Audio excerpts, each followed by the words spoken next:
రాజకీయాల్లో శాశ్వత మిత్రులు శాశ్వత శత్రువులు ఉండరంటారు. ఒక్కోసారి పాత్రలు మారిపోతాయి. నేనటి మిత్రుడు ఇవాళ ప్రత్యర్థి అవుతాడు, నేనటి విమర్శకుడు ఇవాళ రక్షకుడు అవుతాడు. బీజేపీ నేత సోము వీర్రాజు ప్రస్తుత పరిస్థితి దీనికి నిదర్శనం. ఒకప్పుడు వైసీపీకి దగ్గరగా ఉన్నారని ముద్రపడిన ఆయన కోసం ఇప్పుడు టీడీపీ మంత్రులు గట్టిగా నిలబడటం, అదే సమయంలో వైసీపీ ఆయన్నే టార్గెట్ చేయటం రాజకీయ వర్గాల్లో ఆసక్తికర చర్చకు దారితీస్తోంది. శాసనమండలిలో శాంతి భద్రతలపై చర్చ సందర్భంగా సోము వీర్రాజు చేసిన వ్యాఖ్యలతో చిచ్చు రేగింది. గత వైసీపీ ప్రభుత్వ హయాంలో భద్రతా వైఫల్యాలు జరిగాయని, ముఖ్యంగా ప్రధాని సభ నిర్వహణలో లోపాలు ఉన్నాయని ఆయన విమర్శించారు. ఈ వ్యాఖ్యలే రాజకీయ తూటాలుగా ప్రస్తుతం మారాయి. వైసీపీ పక్షనేత బొత్స సత్యనారాయణ తీవ్రంగా స్పందిస్తూ సోము వీర్రాజుపై వ్యక్తిగత విమర్శలు చేశారు. ఆయన ఎవరినో మెప్పించేందుకు భజన చేస్తున్నారని ఆరోపించారు. కూటమి పాలనలోనే శాంతి భద్రతలు దెబ్బతిన్నాయని చెప్పి సభ నుంచి వాకౌట్ చేశారు. కానీ ఇక్కడే రాజకీయ ట్విస్ట్ మొదలైంది. సోము వీర్రాజుపై వచ్చిన విమర్శలను టీడీపీ మంత్రి నారా లోకేష్ గట్టిగా ఖండించారు. బొత్స వ్యాఖ్యలు వ్యక్తిగత దాడి కిందకే వస్తాయని, వాటిని సభ రికార్డు నుంచి తొలగించాలని డిమాండ్ చేశారు. ఒకప్పుడు తెలుగుదేశం పార్టీపై విమర్శలు చేసిన వ్యక్తి కోసం ఇప్పుడు ఆ తెలుగుదేశం పార్టీ మంత్రి అండగా నిలవడం రాజకీయంగా పెద్ద సందేశమే. ఇక్కడే గతం గుర్తొస్తోంది. సోము వీర్రాజు రాజకీయ ప్రయాణంలో ఒక దశలో ఆయనపై వైసీపీ అనుకూలుడు అనే ముద్ర బలంగా ఉండేది. ముఖ్యంగా వైఎస్ జగన్మోహన్ రెడ్డిపై మృదువైన వైఖరి, టీడీపీ అధినేత నారా చంద్రబాబు నాయుడుపై కఠిన విమర్శలు చేయడం వల్ల ఆ ఇమేజ్ మరింత బలపడింది. అప్పట్లో టీడీపీ వర్గాల్లో కూడా సోము వీర్రాజుపై తీవ్ర అసంతృప్తి వ్యక్తం చేశారు. కానీ కాలం మారింది, రాజకీయ సమీకరణాలు మారాయి. ఇప్పుడు ఇదే సోము వీర్రాజు వైసీపీ విమర్శలకు కేంద్రంగా మారారు. అంతేకాదు టీడీపీ వర్గాల నుంచి ఆయన రక్షించే స్వరాలు వినిపిస్తున్నాయి. ఇది కేవలం వ్యక్తిగత మార్పా, లేక బీజేపీ వ్యూహాత్మక దిశ మార్పా అనే చర్చ కూడా మొదలైంది.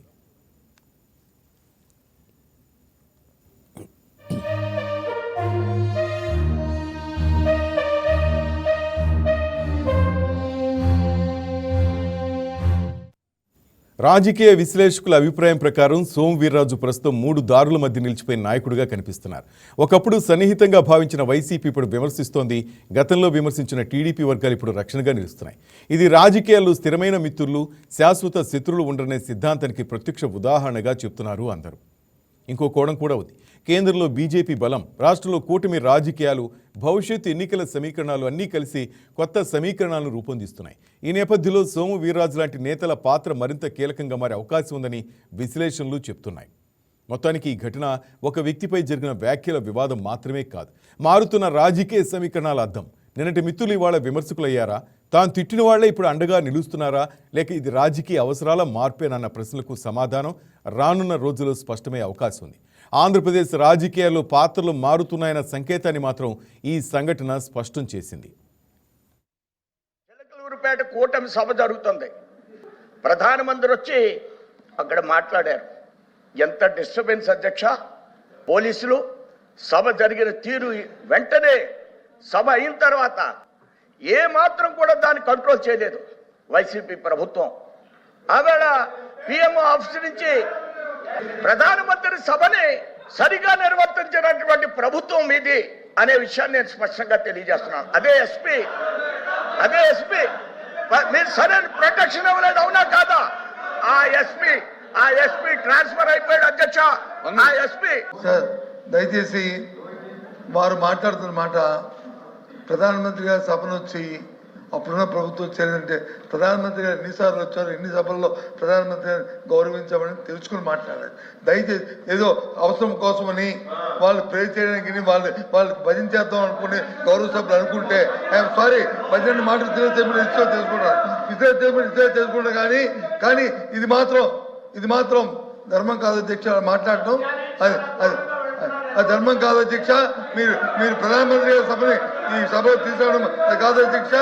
సార్, ఎల్ఓపి గారు మాట్లాడిన విధానం హైలీ అబ్జెక్షనబుల్. ఒక సభ్యుడు ఇంకో సభ్యుడిని ప్లీజ్ చేసాక మేము లేము ఇక్కడ హౌస్లో. నంబర్ 1 ఆయన తెలుసుకోవాలి. ఆ రోజు ప్రధానమంత్రి గారి సభలో మేము అందరం పాల్గొన్నాం.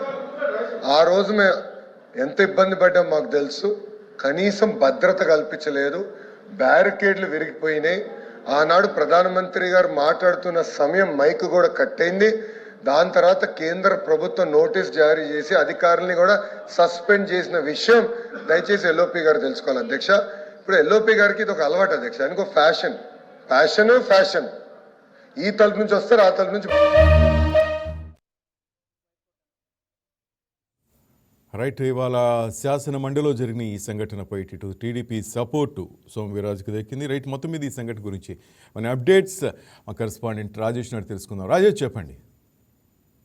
ఖచ్చితంగా ఇవాళ మండలిలోకి సంబంధించి అయితే ఒక ఆసక్తికరమైన సంఘటన జరిగిందని చెప్పుకోవచ్చు. ఎందుకంటే నిన్నటి వరకు కూడా మండలిలో అటు టీడీపీ వైసీపీ అనేది కూడా వారు జరుగుతూ ఉంది, అటు కల్తీ లడ్డు విషయానికి సంబంధించి. అయితే ఇవాళ మండలిలో అటు హోంశాఖకు సంబంధించిన స్వల్పకాలిక చర్చ జరిగింది. ఆ చర్చకు సంబంధించి బీజేపీ ఎమ్మెల్సీ సోము వీర్రాజు అనేది ఇవాళ హైలైట్ అయ్యారు. ఎందుకంటే గతంలో ఆయన ఈ స్వల్పకాలిక చర్చకు సంబంధించిన అంశంలో వైసీపీ ప్రభుత్వంలో జరిగిన కొన్ని ఇన్సిడెంట్లను అయితే ఆయన ఇప్పుడు మాట్లాడారు మండలిలో.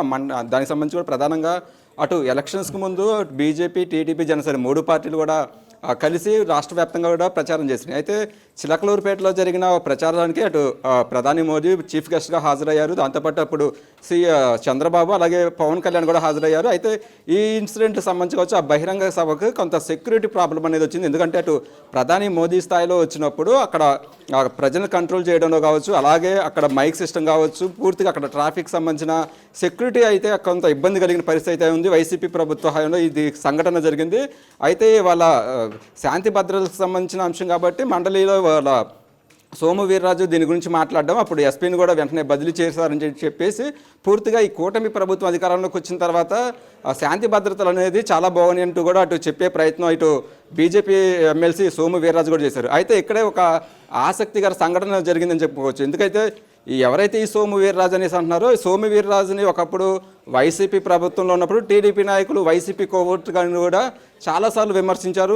ఎందుకంటే బీజేపీ రాష్ట్ర అధ్యక్షుడిగా ఉన్నప్పుడు కొంత వైసీపీకి అనుకూలంగా మాట్లాడుతున్నారు, అప్పుడు ప్రభుత్వ లోపాలను ఎత్తి చూపడం లేదు, కూటమి నాయకులు ఉన్నప్పటికి కూడా బీజేపీ ముందుకు రావట్లేదంటూ కూడా ఇప్పుడు టీడీపీ కొంత బహిరంగంగానే సోము వీర్రాజుని అటు వైసీపీ కోవర్టుగా కూడా విమర్శించిన పరిస్థితి అయితే ఉంది. కానీ ఇప్పుడు పూర్తిగా డిఫరెంట్గా మారిపోయిందని చెప్పుకోవచ్చు. ఎందుకంటే ఇప్పుడు మళ్ళీ కూటమి ప్రభుత్వం అధికారంలోకి వచ్చిన తర్వాత ఇవాళ జరిగిన ఒక ఇంట్రెస్టింగ్ ఇన్సిడెంట్ అనేది మళ్ళీ ఇద్దరిని తారుమారు చేసిందని చెప్పుకోవచ్చు. గతంలో టీడీపీ విమర్శిస్తే ఇప్పుడు వైసీపీ విమర్శించే స్థాయికి వచ్చింది. ఎందుకంటే అటు మండలిలో సీనియర్ నాయకులుగా ఉన్న బొత్స సత్యనారాయణ వాళ్ళ సోము వీర్రాజుకు సంబంధించి కొంత ఆసక్తికరమైన మాట్లాడినారు. ఎందుకంటే ఫస్ట్ నుంచి అటు సోము వీర్రాజు కావచ్చు, అలాగే బొత్స సత్యనారాయణకి పర్సనల్గా స్నేహం ఉన్న పార్టీల పరంగా కూడా కొంత సపోర్ట్గా గతంలో వైసీపీ ప్రభుత్వంలో మాట్లాడిన పరిస్థితి ఉంది. అయితే పూర్తిగా ఇప్పుడు వైసీపీ ప్రభుత్వంలో ఈ ప్రధాని మోడీ వచ్చినప్పుడు జరిగిన ఒక ఇన్సిడెంట్ అనేది శాంతి భద్రతకి భంగం కలిగించే విధంగా ఉందంటూ కూడా అటు సోము వీర్రాజు మాట్లాడడంతో బొత్స సత్యనారాయణ ఫైర్ అయ్యారు. ఎందుకంటే పూర్తిగా కూటమి ప్రభుత్వంలోనే శాంతి భద్రతలు సరిగా లేవు, దాన్ని వైసీపీలో మాత్రం చాలా బాగుండి కూడా చెప్పే ప్రయత్నం చేస్తారు. కానీ ఇక్కడ ఎవరైతే సోము వీర్రాజు ఉన్నారో ఆ సోము వీర్రాజు అన్న ఒక చిన్న మాటని పట్టుకొని వైసీపీ అనేది వాకౌట్ చేయడం కూడా కొంత ఇంట్రెస్టింగ్గా ఉందని చెప్పుకోవచ్చు. ఎందుకంటే ఇద్దరు మిత్రులే, రాజకీయ శాశ్వత శత్రువులు ఉండరు, శాశ్వత మిత్రులు కూడా ఉండరు. కానీ సోము వీర్రాజు అన్న మాటని వైసీపీ వాళ్ళ వాకౌట్ చేయడానికి ఒక అస్త్రంగా మారిందని చెప్పుకోవచ్చు.